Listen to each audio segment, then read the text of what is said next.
నమస్కారం ఘంటారావానికి స్వాగతం. ముందుగా ప్రధానాంశాలు. తెలుగుదేశం అభ్యర్థులకు బీఫామ్లు అందజేసిన చంద్రబాబు ఎన్నికల వ్యూహాలతో పాటు ఆల్ ది బెస్ట్ చెప్పిన పార్టీ అధినేత.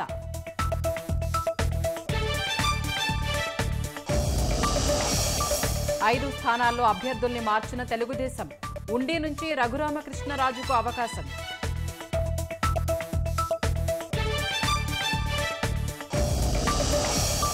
ఎన్నికల ప్రచారంలో వేగం పెంచిన రాజకీయ పార్టీలు వైకాపా నుంచి తెలుగుదేశంలోకి భారీగా వలసలు.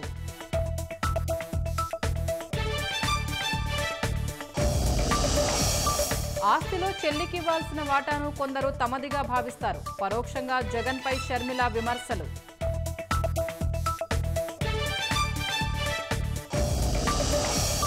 నెల్లూరు జిల్లా పంటపాలెంలో 4232 మద్యం బాటిళ్ల స్వాధీనం.